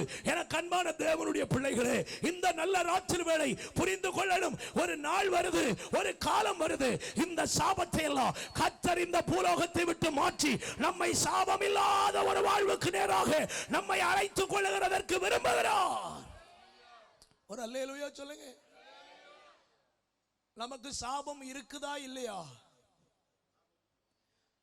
நம்ம இப்ப சாபத்தை அனுபவிக்கிறோமா இல்லையா? அனுபவிக்கிறோன்றவங்க ஒரு அல்லேலூயா சொல்லுங்க. என்ன அல்லேலூயா வர காணோம்? சரி, அனுபவிக்கலன்னு சொல்றவங்க ஒரு அல்லேலூயா சொல்லுங்க. அதுக்கு ஒரு ஆளும் இல்லை. அல்லேலூயா. ஒரு 2 உதாரணத்தை சொன்னா உங்களுக்கு புரியும்னு நினைக்கேன்.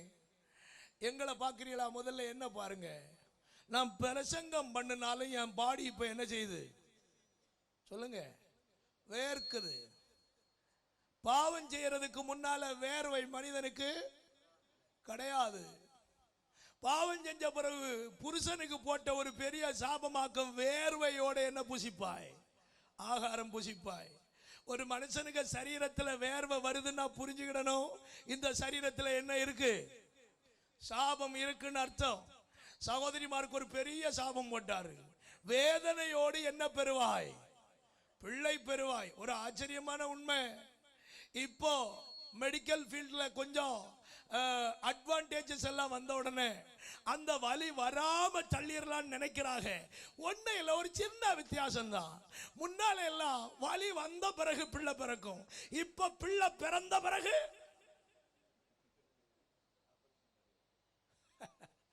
அன்னைக்கு ஒரு 3 மணி நேரம், இன்னைக்கு 3 நாள். ஒரு அல்லேலூயா சொல்லுங்க. என்னதான் நீ டெக்னாலஜியை கண்டுபிடிச்சாலும் அவருக்கு சாபத்தை ஒன்னால மாற்ற முடியாது. வேதனையோட பெறுவேன்னா வேதனையோட தான் பெற்றாகும். அது முன்னாலே ஆனாலும் சரி, பின்னாலே ஆனாலும் சரிதான். ஒரு அல்லேலூயா சொல்லுங்க. சந்தோஷமா ஒரு அல்லேலூயா சொல்லுங்க. ஆமா, சகோதரிமாருக்கு ஒரு ஆலோசனை சொல்லித்தானே ஆகணும்.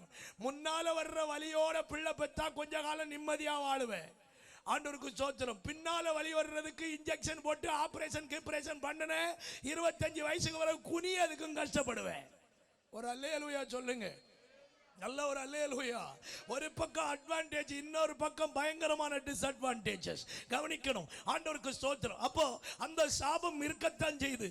பூமியில நடந்து பாருங்க, அங்க எல்லாம் முள்ளு எங்க எல்லாம் பாக்குறீங்களோ அப்ப புரிஞ்சுக்கிடணும் பூமியில என்ன இருக்கு, சாபம் இருக்குன்னு. அதுலயும் நம்ம எவ்வளவு ஆசீர்வாதமான ஆளு தெரியுமா? என்ன பாருங்க, ஒரு ஆச்சரியமான உண்மையை சொல்றேன். நீங்க நிரந்தரமா நடக்கிற அந்த வழியை பாருங்க. உங்க பொன்னான கால் எங்க எல்லாம் படுதோ அங்க ஒரு சின்ன புல்லு கூட முளைக்காது. ஒரு ஆடு மாடு நடந்தா 2 நாளில் அதுல அழகா முளைக்கும். சோத்திரம். நம்ம காலு பட்டுதுன்னா அன்னையோட அது விளங்காது. நீங்க வயல்ல எல்லாம் பார்த்திருக்கீங்களா? வயல்ல போய் அனுபவம் உண்டுனா தெரியும். அதுல வரப்புன்னு ஒண்ணு இருக்கும். அந்த வரப்புல இவிய நடக்கிற இடம் மட்டும் வெள்ளையா இருக்கும், பக்கத்துல எல்லாம் முளைச்சிருக்கும், சைடுல எல்லாம் முளைச்சிருக்கும். அவ்வளவு பயங்கர ஆசீர்வாதமாக்க நமக்கு கால். ஷூவும் சாக்ஸும் போட்டிருப்போம், 4000 5000க்கு செருப்பு போட்டிருப்போம், எல்லாம் சரிதான், விளங்காத காலாக்கம். ஒரு அல்லேலூயா சொல்லுங்க பார்க்கலாம். அப்ப நல்லா விளங்கிடணும். இப்படிப்பட்ட ஒரு சாபம் நிறைந்த சரீரத்தை மகிமையின் சரீரமாய் மாற்றி ஆசீர்வதிக்கப்பட்ட ஒரு வாழ்க்கையை கொடுக்கட்டும். இயேசு ராஜா சீக்கிரமாக வரப்போகிறார். அல்லேலூயா. அன்னைக்கு நமக்கு நிறம் எல்லாம் மாறிடும். கேட்டீங்களா? இன்னைக்கு பியூட்டி பார்லர் போன பிறகும் உனக்கு நிறம் மாறலன்னு கவலைப்படாத. கண்ட கிரீம போட்டாலும் தொலி வெளுக்கலன்னு கவலைப்படாத. இயேசு ராஜா வரும்பொழுது அவர் இருக்கிற வண்ணமாக நாம் எல்லாரும் மாறி போகிறதுனால அவருடைய ரூபத்தை நமக்கு தந்து நம்மை அவருடைய சாயலாகவே மாற்றுவார். அன்னைக்கு சொட்ட தலையெல்லாம் முடி வந்துடும். ஒரு அல்லேலூயா சொல்லுங்க. இயேசுநாதருக்கு தலையில எப்படி முடி இருக்குதோ அதே போல நமக்கு என்ன செய்யும், முடி கிடைக்கும். அவருக்கு சாயல் அப்படிதானே. ஒரு அல்லேலூயா சொல்லுங்க. அதுக்கு பிறகு சாவை பத்தி பயமே கிடையாது. என்ன செத்துருவோமோ, பிபி ஏறிடுமோ, சுகர் ஏறிடுமோ, கொலஸ்ட்ரால் ஏறிடுமோ, இந்த பயம் எல்லாம் அன்னையோட போச்சு. ஒரு அல்லேலூயா. அப்போ இயேசுராஜா வரணும்னு இப்ப எத்தனை பேருக்கு ஆசை? நல்ல ஒரு அல்லேலூயா சொல்லுங்க. சில ஆட்கள் சொல்லுவதை பார்த்தா எப்படி தெரியுமா தெரியுது? பாஸ்டர் சும்மா இருங்க, நான் இப்போ தான் வேலையில் ஏறி இருக்கேன். முதல் மாசம் சம்பளம் வாங்கின பிறகு இயேசுராஜா என்ன செய்யட்டும், வரட்டும். ஏன்னா மோளுக்கு அடுத்த வாரம் கல்யாணம் வச்சிருக்கேன், கல்யாணம் முடிஞ்ச பிறகு வரட்டும். கல்யாணம் எல்லாம் இங்க கடந்து நடத்தாண்டா, அங்க போய் சேருவோம். அங்க ஒரு கல்யாணம் இருக்கு, அங்க போய் சேருவோம். ஒரு அல்லேலூயா. இன்றைக்கும் சாபம் நிறைந்த இந்த உலகத்தை விட்டு மகிமையான ஒரு வாழ்க்கையை உனக்கு தருகிறதற்கு தான் ஆண்டவர் உன்னை அழைக்கிறார். இந்த உலகத்திலேயே நீ வாழ்ந்து அப்படியே மரித்தால் பெரிய ஒரு சாபம் பின்னாலே இருக்கிறது. அது என்ன? கடைசி நேரத்திலே அவரை பின்பற்றாதவர்களை பார்த்து சொல்லுவார், சபிக்கப்பட்டவர்களே. அந்த வார்த்தையே இந்த பட்டணத்தில் உள்ள யாரும் கேட்க கூடாது. அந்த வார்த்தையை இந்த தேசத்தில் வாழ்கிற யாரும் கேட்க கூடாது. நீங்கள் என் பிதாவினால் ஆசீர்வதிக்கப்பட்டவர்களே என்றவர் அழைக்கிற அந்த அழைப்புக்கு பங்காளிகளாக மாற வேண்டும். அல்லேலூயா. ஆண்டவருக்கு ஸ்தோத்திரம். சாபங்களை எல்லாம் ஆண்டவர் முடிய பண்ணுகிற ஒரு நாள் வருகிறது. ஐந்தாவது முடிவு எங்கே?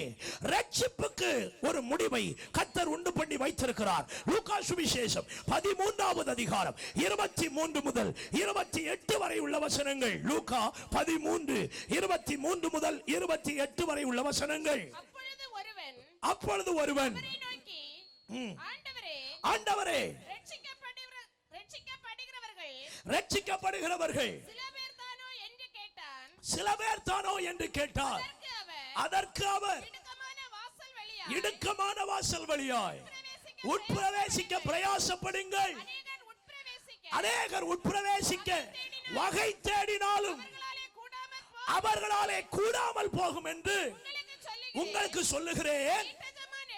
வீட்டு எஜமான் எழுந்து கதவை பூட்டின பின்பு நீங்கள் வெளியே நின்று ஆண்டவரே, ஆண்டவரே, எங்களுக்கு திறக்க வேண்டும் என்று சொல்லி கதவை தட்டும் போது அவர் பிரதியுத்தரமாக, நீங்கள் எவ்விடத்தாரோ உங்களை அறியேன் என்று உங்களுக்கு சொல்லுவார். கை உயர்த்தி ஒரு அல்லேலூயா சொல்லுங்க. இன்றைக்கும் இந்த ரட்சிப்பின் வாசல் நமக்காக திறந்திருக்கிறதற்காக நான் கர்த்தரை ஸ்தோத்திரிக்கிறேன். இந்த மாத்தூர் கோணம் கிராமத்துக்காக இந்த வாசல் இன்றைக்கும் திறந்திருக்கிறதற்காக நான் ஆண்டவரை ஸ்தோத்திரிக்கிறேன். ஆனால் இன்றைக்கு திறந்திருக்கிற இந்த ரட்சிப்பின் வாசல், இந்த இயேசுவாகிய வாசல் என்றைக்கும் திறந்திருக்கும் என்று கனவு காணாதிருங்கள். இந்த வாசல் அடைபடுகிற ஒரு நாள் வருகிறது. என்றைக்கும் மாத்தூர் கோணத்திலே கன்வென்ஷன் நடப்பதில்லை. என்றைக்கும் ஜெபாயசாசை போல சில பரிசுத்தவான்கள் வந்து சுவிசேஷம் பிரசங்கிப்பார்கள் என்று எண்ணிக்கொள்ளாதிருங்கள். இந்த வாசல் அடைபடும் நேரம், இந்த வாசல் பூட்டப்படுகிற நேரம் என்றைக்கென்று ஒருவரும் அறிவது இல்லை. ஆனால் கட்டாயம் ஒரு நாள் இந்த வாசல் அடைக்கப்பட போகிறது. அந்த வாசல் அடைக்கப்படுவதற்கு முன்னே இந்த ராத்திரி வேளையிலும் இந்த மாத்தூர் கோணம் கிராமத்தை ஆண்டவர் நேசிக்கிறபடியால் ஆண்டவர் இந்த கிராமத்தை அழைக்கிறார். இன்றாகிலும் ரட்சிக்கப்படுவாயா? இன்றாகிலும் மனம் திரும்புவாயா? இன்றாகிலும் உன் பாவ வழிகளை விட்டு ஆண்டவர் இயேசுவுக்கு பின்னாலே உன்னுடைய வாழ்க்கையை அர்ப்பணித்து வருவாயா என்று இன்னைக்கும் அந்த வாசல் உன்னை பார்த்து அழைத்துக் கொண்டிருக்கிறது. இந்த வாசல் பூட்டப்படும் முன்னே இதுல பிரவேசிக்கிறவன் பாக்கியவான். ஒரு பழைய பாட்டுண்டு, திறவுண்ட வாசல் அடைபடும் முன் நொறுங்குண்ட மனனாய் முன் செல்வோன் யார்? நாட்கள் கொடியதாய் மாறிடுது, காலத்தை ஆதாயம் செய்திடுவீர். அல்லேலூயா. ஆண்டவருக்கு ஒரு அல்லேலூயா சத்தமா சொல்லுங்க பார்க்கலாம். அப்போ நல்லா கவனிக்கணும். இந்த வாசல் ஒரு நாள் அடைக்கப்படுவது நிச்சயம். வேதம் சொல்லுகிறது 2 கொரிந்தியர் 6வது அதிகாரம் 2வது வசனத்திலே, இன்றைக்கே இரட்சணிய நாள், இன்றைக்கே அனுக்கிரக காலம். வாசிக்க கேட்போம். 2 கொரிந்தியர் 6வது அதிகாரம் 2வது வசனம். அனுக்கிரக காலத்திலே நான் உனக்கு செவி கொடுத்து இரட்சணிய நாளிலே உனக்கு உதவி செய்தேன் என்று சொல்லி இருக்கிறாரே. இதோ இப்பொழுதே அனுக்கிரக காலம், இப்பொழுதே இரட்சணிய நாள். போதும். அப்போ இது இரட்சணிய நாள், இது அனுக்கிரக காலம். அடுத்த வருடம் பார்க்கலாம் என்று ரட்சிப்பை தள்ளி போடக்கூடிய காரியம் அல்ல. அடுத்த கன்வென்ஷன்ல பார்க்கலாம் என்று தள்ளி போடுகிற விஷயம் அல்ல. ரட்சிப்பு என்கிற ஒன்று நாளைய தினம் என்பது உன்னுடையது அல்ல. நாளைய தினத்தை குறித்து பெருமை பாராட்டாதே. நாளைய தினம் என்பது கர்த்தர் உனக்கு கிருபையாய் தந்தால் மட்டும்தான் இந்த உலகத்தில் வாழ முடியுமே தவிர அவருடைய வேலை வந்தால் இந்த உலகத்தை விட்டு உன்னை மாற்றி விடுவார். ஒரு மனிதனும் உன்னை பிடித்து நிறுத்த முடியாது. நீதிமொழிகள் 27வது அதிகாரம் 1வது வசனம். நீதிமொழிகள் 27:1. நாளைய தினத்தை குறித்து பெருமை பாராட்டாது. ஒரு நாள் பிறப்பதை அறியாயே. போதும். நாளைய தினத்தை குறித்து பெருமை பாராட்டாதே. இந்த கன்வென்ஷன்ல உட்கார்ந்து இருக்கிற யாரானாலும் சரி, இந்த வார்த்தைகளை தூரத்திலும் சமீபத்திலும் கேட்கிற யாரானாலும் சரி, ரட்சிக்கப்படு என்றால் காலம் தள்ளி கொண்டிருக்கிறாயா? ஞானஸ்நானம் எடு என்றால் காலம் தள்ளி கொண்டே இருக்கிறாயா? சிலர்லாம் இருக்கிறாங்க, அதுவும் குறிப்பா வாலிப தம்பிமார் தங்கச்சிமார் எல்லாம் ஞானஸ்நானம் எடுன்னு சொன்னா அவங்க நிறைய ஸ்ட்ராட்டஜிக்ஸ் வச்சிருக்கிறாங்க. ஒரு அல்லேலூயா சொல்லுங்க பார்க்கலாம். நல்ல ஒரு அல்லேலூயா சொல்லுங்க. சமீபத்தில் ஒரு இடத்துல ஒரு ஸ்டேட்மெண்ட் கேட்டீங்களா? ஆண்டவருக்கு ஸ்தோத்திரம். என்ன ஸ்டேட்மெண்ட்னா, அவங்க பிரசங்கம் பண்ற நம்ம பிரசங்கத்தை எல்லாம் கேட்க மாட்டாங்களா. அவங்க சொல்றாங்க, ஆண்டவர் எங்கள்கிட்ட டைரக்டா பேசட்டும், அப்ப நாங்க என்ன செய்யலாம், எடுக்கலாம். நான் தெளிவாவே சொல்றேன், ஆண்டவர் உன்கிட்ட பேச போறதும் இல்ல, நீ எடுக்க போறதும் இல்ல, பரலோகத்துக்கு வந்து சேர போறதும் இல்ல. ஒரு அல்லேலூயா சொல்லுங்க. ஐஸ்வர்யவான் பாதாளத்தில் கடந்து ஒரு ரிக்வெஸ்ட் வச்சாங்க கட்டிலா. என்ன ரிக்வெஸ்ட்னா, இந்த மரித்தோரில் இருந்து ஒருவன் போய் பிரசங்கம் பண்ணனா அவனுவை எல்லாவனும் திருந்திடுவானுவன், அதனால இந்த லாசருவை ஒன்னு அனுப்பணும் அப்படின்னு கேட்ட உடனே ஆண்டவர் சொன்னார், அப்படியெல்லாம் எவனையும் அனுப்ப முடியாது. மோசேயை போல உள்ள தீர்க்கதரிசிகள் எல்லாம் அங்க இருக்கிறாங்க. அவன் சொல்லி அதுக்கு கேட்டா சரி, அவன் சொல்லி அதை கேட்டு கீழ்ப்படிஞ்சா வரட்டும், இல்லாட்டா அவனோட உன கூட வந்து அனுபவிக்கட்டும். ஆமா, விடிய விடிய பிரசங்கிமார உங்களுக்கு ஏற்படுத்தி தருகிறது. அவர் வந்து டைரக்டா பேசுறதுக்கு இல்ல. அவர் உண்டாக்குன சிருஷ்டி உனக்கே இவ்வளவு தலக்கணம் இருந்தா அடுத்த பக்கம் சொல்லான்னு நினைக்கிறேன். அல்லேலூயா. அவர் உண்டாக்கி பூணு ஊதுனா காணாம போகிற நீ அவர்கிட்ட பலம் பிடிக்கிற இல்லையா? நீர் வந்தா நீர் சொன்னா என்ன அவருக்கா லாபம்? நீ ஞானஸ்நானம் எடுத்தா அவருக்கா பெரிய இது? நீ ஞானஸ்நானம் எடுத்தா உனக்கு கொள்ளலாம் இல்லையா? எல்லாரையும் சவுட்டி நரகத்துல தள்ளுற மாதிரி ஒன்னையும் சேர்த்து தள்ளுவாரு போ, அவ்வளவுதான். அவர்கிட்ட வைராக்கியம் காட்டிட்டு கிடக்காத, அவர்கிட்ட யுத்தம் பண்ணிட்டு இருக்காத. அவர் பலத்தை பார்த்தால் பராக்கிரமசாலி, ஒருவனும் அவரோடு போராடி மேற்கொள்ள முடியாது. ஒரு அல்லேலூயா சொல்லலாம். அவர் பேசட்டு ரட்சிக்கப்படுகிறேன் ஞானஸ்நானம் எடுக்கிறேன்னு சொல்றீங்களா? இன்னைக்கு உங்களுக்கு நீங்களே தீங்கு வருவித்துக் கொள்ளுகிறீர்கள். இந்த ராத்திரி வேளை உன்னுடைய வைராக்கியத்தையும் உன்னுடைய வரட்டு கௌரவத்தையும் விட்டு ஆண்டவர் இயேசுவுக்கு உன் வாழ்க்கையை ஒப்புக் கொடுத்து ஞானஸ்நானம் எடுக்கிறதற்கு உன் வாழ்க்கையை அர்ப்பணித்தால் நித்திய ஜீவனுக்கு பங்காளியாக மாறுவாய். இன்னும் சில தம்பிமார் இருக்கிறாங்க, அவங்க சொல்லுவாங்க, பாஸ்டர் நாங்க காலேஜ் லைஃப் முடிக்கிறது வரைக்கும் ஞானஸ்நானம் எடுக்க மாட்டோம் அப்படின்னு சொல்லுவாங்க. ஒரு தம்பியை பார்த்து நான் கேட்டேன், இல்லை தம்பி ஏன் காலேஜ் முடிகிற வரைக்கும் எம்ல எடுக்க மாட்டேன்? அப்ப அவன் சொன்னா, பாஸ்டர் காலேஜில் போகும்போது பயலுவ அப்படி இப்படியே நம்மளை போட்டு நோண்டுவானுவன், கண்டதையும் சுருட்டி உள்ள வைக்க வேண்டியது வரும், பர்த்டே கிருத்துடேன்னு என்னத்தையாவது உள்ள ஊத்த வேண்டியது வரும். ஆக காலேஜ் முடிச்சாச்சுன்னா அந்த தொந்தரவெல்லாம் இருக்காது. அதுக்கு பிறகு பாவ மன்னிப்பு பெற்று என்ன செய்யலாம், ஞானஸ்நானம் பெறலாம். அவனை பார்த்து சிம்பிளா ஒரு கேள்வி கேட்டேன், இல்ல தம்பி அதுக்கு முன்ன ஒரு ஆபீஸ் பூட்டிச்சுன்னா என்ன செய்ய வேண்டும் கேட்டேன். நான் சொன்னேன், உனக்கு இஷ்டத்துக்கு ஞானஸ்நானம் எடுக்கவும் உனக்கு இஷ்டத்துக்கு பரலோகத்தை திறந்து கொள்ளவும் அது நீ நினைச்சது மாதிரி உள்ள இடம் இல்லை. உனக்கு கிருபையாய் தந்திருக்கிற நாளில் ரட்சிக்கப்பட்டு கிருபையாய் தந்திருக்கிற நாளில் ஞானஸ்நானம் பெற்று மகிமையின் ராஜ்யத்துக்கு நேராக உன்னை ஆயத்தப்படுத்தி கொண்டால் உன்னை போல பாக்கியவான் இந்த உலகத்தில் யாருமே கிடையாது. ஒரு அல்லேலூயா சொல்லுங்க பார்க்கலாம். ஏன் இன்னைக்கே ரட்சிக்கப்படணும், இன்னைக்கே ஞானஸ்நானத்துக்கு ஒப்பு கொடுக்கணும் ஏன் சொல்றேன்? மனிதன் ரெண்டு காரியத்தை அறிய மாட்டான். It is unfortunate. ஒன்னு, மனிதன் தனக்கு வருகிற மரணம் எப்பொழுதுன்னு அறியவே மாட்டான். இன்னைக்கு இருக்கிற இந்த கடைசி காலத்துல நல்லா இருக்கிறவன் நாளைக்கு காலையில எழும்புவானான்னு தெரியல. ஏராளம் செய்திகளை நீங்களெல்லாம் கேள்விப்பட்டிருப்பீங்க.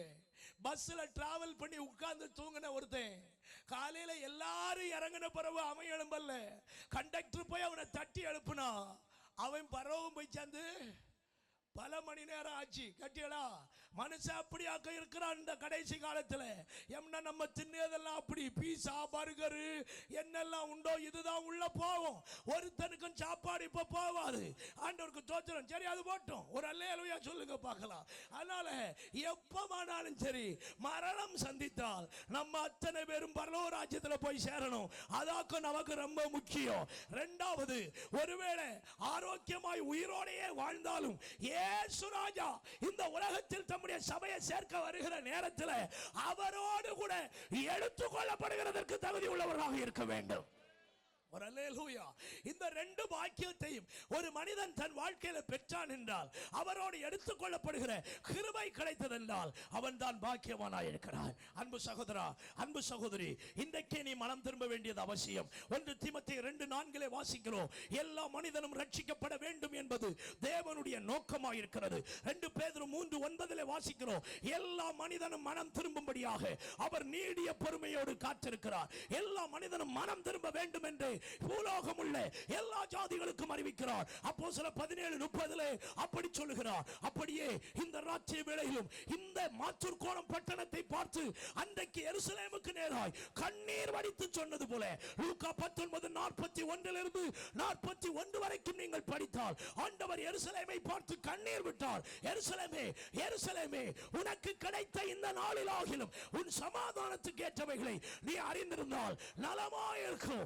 இன்னொரு தடவை மத்தேயு 23:37 முதல் 39 வரை அந்த வசனங்களிலே அவர் அழுகிறார். நரகத்தை பார்த்து கண்ணீர் விட்டு தீர்க்கதரிசியை கல்லெறிந்து கொல்லுகிறவளே, கோழி தன் குஞ்சுகளை சேர்த்துக் கொள்ளுகிற வண்ணமாய் உன்னை சேர்த்துக் கொள்ள எத்தனையோ தரம் நான் ஆவலாய் இருந்தேன், உனக்கோ மனதில்லை என்று ஆண்டவர் வேதனையோடு சொன்னார். இன்றைக்கும் இந்த மாத்தூர் கோணத்தை ஆண்டவர் சேர்த்துக் கொள்ள விரும்புகிறார்.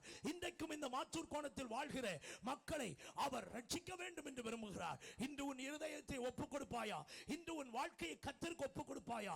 இன்று அவர் வருகிற வருகைக்கு நீ ஆயத்தமாகுவாயா? உன்னை பாக்கியவானாக மாற்றி மகிமையின் ராஜ்யத்தில் சந்தோஷமாய் வாழ வைக்க அவர் இன்றைக்கும் உண்மை உள்ளவராக இருக்கிறார். அன்பு சகோதரா, அன்பு சகோதரி, வாழ்க்கையில எத்தனையோ நாளை வீணாய் கழித்து விட்டாய். பாவத்தோடு உன் வாழ்க்கையை நடத்திவிட்டு உன் வாழ்க்கையை நீ நடத்தி கொண்டிருக்கிறாய். உலக இன்பமே பெரிதென்று எண்ணிக்கொண்டிருக்கிறாய். ஆனால் ஒரு நாள் இந்த வாழ்க்கை முடியும் என்பதை நீ அறிந்திருக்கிறாய். இந்த உலகத்தினுடைய முடிவிலே அல்லது நம்முடைய வாழ்க்கையினுடைய முடிவிலே நாம் நித்திய ஜீவனுக்கு பங்குள்ளவர்களாய் இருப்போமா? இல்லையே நரகாக்கினைக்கு பங்குள்ளவர்களாய் இருப்போமா? உங்களை நீங்களே வைத்து ஆராய்ந்து பாருங்கள். உங்களை நீங்களே வைத்து யோசித்து பாருங்கள். ஆண்டவருடைய வருகை சமீபித்து வருகிற இந்த நாளிலே, ஆண்டவருடைய பிரசன்னமாகுதல் வெளிப்பட இருக்கிற இந்த கடைசி நாட்களிலே நீங்கள் மனம் திரும்ப வேண்டும் என்று அவர் விரும்புகிறார். பாவ வழிகளை விட்டு வெளியே வர வேண்டும் என்று விரும்புகிறார். இரட்சகராகிய இயேசுவை நீங்கள் பற்றிக்கொண்டு அவருக்கு பிரியமானவர்களாய் மாற வேண்டும் என்று அவர் விரும்புகிறார். மறுபடியும் சொல்லுகிறேன், இன்றைக்கே இரட்சணிய நாள், இன்றைக்கே அனுக்கிரக காலம். இந்த காலத்திலே உன் நித்திய ஜீவனுக்கேற்றவைகளை நீ பகிர்ந்து கொண்டு ஆண்டவரோடு உன்னுடைய வாழ்க்கையை நீ இணைத்துக் கொள்ளுவாய் என்றால் நிச்சயமாய் உன்னை மகிமையான ராஜ்யத்தில் சேர்த்து உன்னை வாழ வைக்க கர்த்தர் உண்மை உள்ளவராயிருக்கிறார். நாம் எல்லாரும் இருக்கிற இடத்திலே எழுந்து நிற்போம். தேவனுடைய முகத்தை நோக்கி பார்த்து நாம் கொஞ்ச நேரம் துதிக்க போகிறோம். ஹல்லேலூயா. நன்றி அப்பா, ஹல்லேலூயா. நன்றி ஆண்டவரே. எல்லாரும் வேகமாய் எழும்புங்கள். ஆண்டவர் உங்களை ஆசீர்வதிப்பாராக.